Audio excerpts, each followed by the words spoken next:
Hello বন্ধুরা, welcome to my YouTube channel. আরও একটা নতুন ভিডিও নিয়ে চলে আসলাম। এই ভিডিওতে আজকে রিলিজ হওয়া একটা ট্রেলার নিয়ে আলোচনা করব এবং কিছু আপডেটস পেয়েছি, বক্স অফিস কালেকশন পেয়েছি, সেগুলো আপনাদের সামনে তুলে ধরবো। ভিডিওটা কেমন লাগলো অবশ্যই কমেন্ট বক্সে জানাবেন। চলুন তাহলে ভিডিওটা শুরু করা যাক। আজকে এই বেশ কিছুক্ষণ আগে সন্ধ্যে 7:30টার সময় একটা ট্রেলার রিলিজ হয়েছে সাউথ ইন্ডিয়ান ফিল্ম ডবল ইস্পার্ট, যেটা ইস্পার্ট শঙ্করের সিকুয়েল। যে সিনেমাটা 2019 সালে রিলিজ হয়েছে। এই সিনেমাটায় থাকতে চলেছেন রাম পাথানেদি, সঞ্জয় দত্ত, এবং এটা পুরী জগন্নাথের সিনেমা। এবং এই সিনেমাটাও রিলিজ করবে 15ই আগস্ট। 15ই আগস্ট অনেক কিছু রিলিজ করবে, একটা বিশাল বড় দিন হতে চলেছে ইন্ডিয়ান সিনেমার ক্ষেত্রে। এমনকি ওয়েব সিরিজও কিছু রিলিজ করবে, কিছু ওটিটি প্ল্যাটফর্মও সিনেমা রিলিজ করবে। এটা একটা ব্লকবাস্টার ডে হতে চলেছে। এমনিতেও ডেটা বিশাল ইম্পর্টেন্ট আমাদের কাছে, আমাদের স্বাধীনতা দিবস, আমরা সেদিনকে স্বাধীন হয়েছিলাম। তো যাই হোক, চলে আসি এবার ট্রেলারটা আমার কেমন লেগেছে সেটাই আপনাদের সঙ্গে শেয়ার করবো। ট্রেলারটা আমার খুব একটা ভালো লাগেনি। মানে ট্রেলারটার মধ্যে কি হলো আমি ঠিক বুঝতে পারলাম না। মানে মানে কখনো অ্যাকশন হচ্ছে, কখনো মানে কি হচ্ছে ট্রেলারটার মধ্যে, এবং মারাত্মক রকমের মানে একটা হিজিবিজি টাইপ করে তৈরি করেছে ট্রেলারটা। এবং সঞ্জয় দত্তের মতো একজন এত বড় অভিনেতা কেন জানি না এরকম টাইপের কাজ করছেন। কিছু কিছু জায়গাতে আমার এত অবাস্তব মনে হলো। তবে গল্পটা যেটা হতে চলেছে, আমি যা বুঝলাম ট্রেলারটাতে, যে নিজের মেমোরিটা ট্রান্সফার করে রাম পাথানেদির কাছে, এটাই হচ্ছে এই গল্পের মেন প্লট। এটা নিয়ে পুরোটা হবে সিনেমাটা। তো তার মধ্যে অ্যাকশন আছে, ঠিক আছে, ড্রামা আছে, কমিক কী হচ্ছে ওই ট্রেনের মধ্যে করছে কি আমি জানি না। এত ভালো ভালো অভিনেতা রেখেছে, তাদেরকে দিয়ে কীরকম কমিক করাচ্ছে আমার খুব আজব লাগলো। ঠিক আছে, ওভারঅল ট্রেলারটা আমার কাছে ওয়ার্ক করেনি। ঠিক আছে, আমি ঠিক ভালো লাগেনি ট্রেলারটা কীরকম। কারণ ওই যেহেতু আমরা দেখুন সাউথ ইন্ডিয়ান সিনেমার একটা অন্যরকম ক্রেজ আছে সবার কাছে, পুরো ইন্ডিয়াতে, আদার্স মানে কান্ট্রিতে একটা ক্রেজ আছে। তারা যেসব সিনেমা এখন বানাচ্ছে সেই জায়গায় দাঁড়িয়ে এই সিনেমাটা, মানে এর তো পার্ট 1টা তখন আমাদের অত করার ছিল না, কিন্তু তাও ভালো লেগেছিলো। কিন্তু পার্ট 2টা যেটা যেরকমভাবে করলো, মানে যেরকম ট্রেলার দেখলাম, তাই না, কলকাতার এখান থেকে কতটা বক্স অফিস, সাউথের দিক থেকে তো হয়তো অনেকটা করবে, ক্রেজ আছে যেহেতু। তো আমার খুব একটা ভালো লাগেনি ট্রেলারটা। তো আপনাদের কেমন লেগেছে অবশ্যই কমেন্ট বক্সে জানাবেন। এবার আপডেটসে চলে আসি। তো আমি কিছুদিন আগে কিন্তু একটা খবর দিয়েছিলাম, হইচই বেস্ট অফ বেঙ্গল পরিণীতা বলে একটা ওয়েব সিরিজ আসতে চলেছে।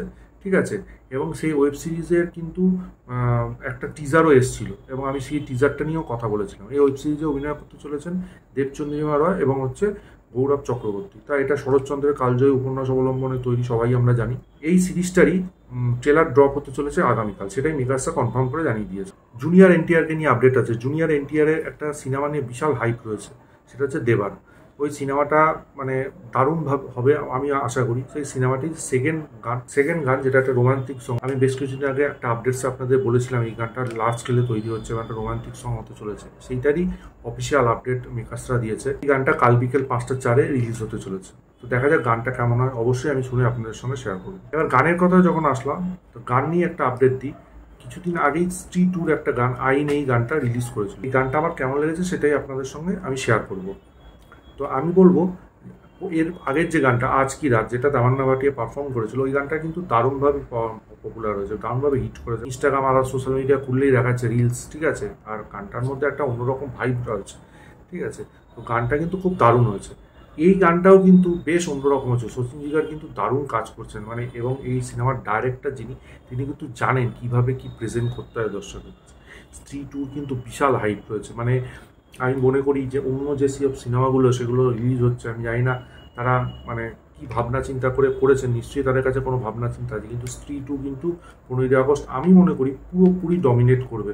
ঠিক আছে, বক্স অফিসকে। তো বাকি সিনেমাগুলো হয়তো কিছুটা করবে, কিন্তু স্ত্রী টুর সামনে তারা পার পাবে না।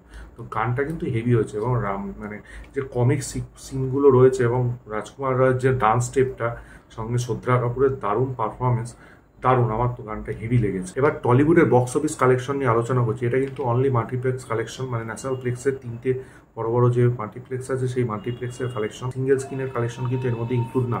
তাই প্রথমে বলি অযোগ্যর কালেকশনটা। 8 সপ্তাহে অযোগ্য 1 লাখ টাকা ইনকাম করেছে, টোটাল 1.2 কোটি টাকা ইনকাম করেছে। অযোগ্য কিন্তু দারুণ পারফরমেন্স করেছে অ্যাজ এ মানে ফিল্ম। এই বছরের শুরুতে কিন্তু বেশ ভালো পারফর্ম করেছে অযোগ্য।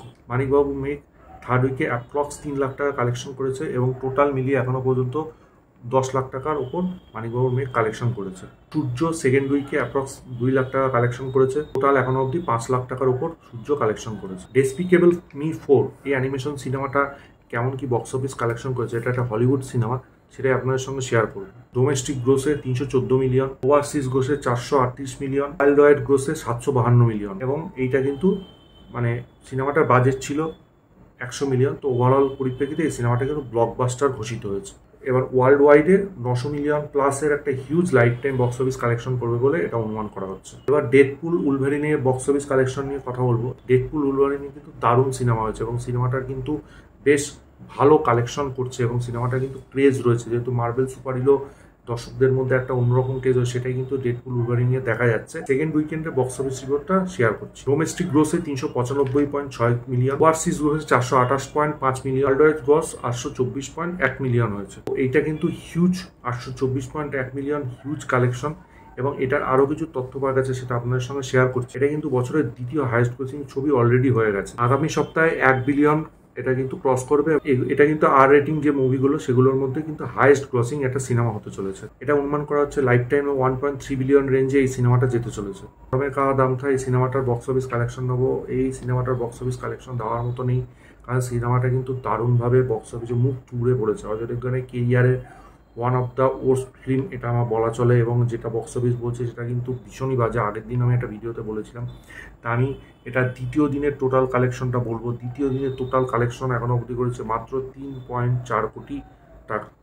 সেই রকমই জাহ্নবী কাপুরের উলাদ সিনেমাটা কিন্তু মুখ থুবড়ে পড়েছে। বক্স অফিস কালেকশন সেরকম কিছুই করতে পারেনি।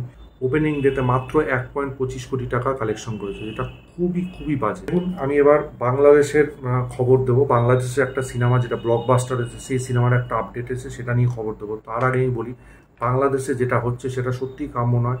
ছাত্ররা আন্দোলন করছে, সেই আন্দোলনের আমি মনে করি ছাত্রদের দাবি অবশ্যই সরকারের দেখা উচিত এবং সেটা মেটানো উচিত। এবং এতদিন ধরে যে অবস্থা চলছিল বাংলাদেশে, সেটা সত্যি মানে খুবই বেদনা দেয়। এবং যেটা আমরা দেখতে পাচ্ছি, ঠিক আছে, ছবি ভিডিও সেগুলো দেখে সত্যি খুব খারাপ লাগে যে কি অবস্থা। এবং ছাত্র আন্দোলন একটা অন্য মাত্রায় নিয়ে গেছে বাংলাদেশে। এবং আমি বলবো শাকিব খানের তুফান নিয়ে আপডেট।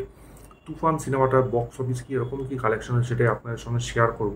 এটা তো অলরেডি ব্লকবাস্টার হয়ে গেছে, তবে ইন্ডিয়াতে সেরকম বিজনেস করতে পারিনি। এটা আইএমবিডির তথ্য, ঠিক আছে, এটা আমি ক্ল্যারিফাই করবো না, তারা দিয়েছে। ওভারঅল আইএমবিডি থেকে জানানো হয়েছে 52 কোটি টাকা এই সিনেমাটা কিন্তু এখনো পর্যন্ত কালেকশন করেছে। এটা হিউজ। শাকিব খানের আরও একটা ব্লকবাস্টার সিনেমা হতে চলেছে তুফান। থালাপতি 69 নিয়ে আপডেট আছে। থালাপতি 69-এ মামিতা বাইজু কিন্তু একটা ইম্পর্টেন্ট রোল প্লে করতে চলেছেন বলে খবর আছে। এবং এই সিনেমাটার শুটিং কিন্তু এই আগামী অক্টোবর মাস থেকে শুরু হতে চলেছে। আর অজিত কুমারকে নিয়ে আমি একটা আপডেট দেবো। অজিত কুমারের গুড ব্যাড আগলি এই সিনেমাটাকে নিয়ে আপডেট দেবো। এই সিনেমার শুটিং নিয়ে একটা আপডেট এসেছে, সেটা আপনাদের সঙ্গে শেয়ার করবো। এই সিনেমাটার নেক্সট ফেজ যে শুটিংটা শুরু হচ্ছে সেটা আগস্ট 20 থেকে শুরু হচ্ছে। তারা 3টে লোকেশনে শুট করতে চলেছে, বিদেশেই শুট করবে, ভ্যালেন্সিয়া, সেগোভিয়া এবং স্পেনে। তারা কিন্তু এই সিনেমাটা শুটিং করতে চলেছে বলে খবর আসছে। 2025-এর জানুয়ারিতে মানে পঙ্গলের সময় এই সিনেমাটা রিলিজ হতে পারে। এবার এই ভিডিওর লাস্ট আপডেট, সেটা হচ্ছে আল্লু অর্জুনকে নিয়ে। আল্লু অর্জুন কিন্তু পুষ্পা 2 নিয়ে আমি একটা খবর কিছুদিন আগে দিয়েছিলাম যে পুষ্পা 2 পোস্টপন্ড হতে পারে। পুষ্পা 2 শুটিংয়ের সময় ডাইরেক্টর সুকুমার এবং আল্লু অর্জুনের মধ্যে একটা ঝামেলা হয়েছে, তার জন্য পোস্টপন্ড হতে পারে। আবার শোনা যাচ্ছিল পুষ্পা 2 শুটিং শুরু হবে। তো এখন খবর আসছে পুষ্পা 2 শুটিংই তিনি এখন ব্যস্ত। তো তারপরে তার কি সিনেমার আপডেট আসতে হচ্ছে সেটাই আপনাদের সঙ্গে শেয়ার করবো। পুষ্পা 2 শুটিং কিন্তু সেপ্টেম্বর মাসে শেষ হয়ে যাবে, এটাই এখনো পর্যন্ত খবর আছে। এবং তারপরের সিনেমা মানে আল্লু অর্জুন 22, তো আল্লু অর্জুন 22 শুটিং কিন্তু ঠিক তারপরেই শুরু হবে। এবং এই সিনেমাটা কিন্তু একটা মাইথোলজিক্যাল পিরিয়ড ড্রামা হতে চলেছে। এবং দেখা যাক এই সিনেমাটার গল্প কী হয়, সেটা পেলে অবশ্যই আপনাদের সঙ্গে শেয়ার করবো। এই সিনেমাটার ডাইরেক্টর হচ্ছে ত্রিবিক্রম। তো এই ছিল আজকে ওভারঅল আপডেট। আপনাদের কেমন লাগলো ভিডিওটা অবশ্যই কমেন্ট বক্সে জানান। ভিডিওটা ভালো লাগলে লাইক করুন, শেয়ার করুন। নতুন হলে চ্যানেলটা সাবস্ক্রাইব, 5 টাকা বেল আইকনটা ক্লিক করুন পরবর্তী নতুন করে আপডেটসের জন্য। ততক্ষণের জন্য গুড বাই বন্ধু।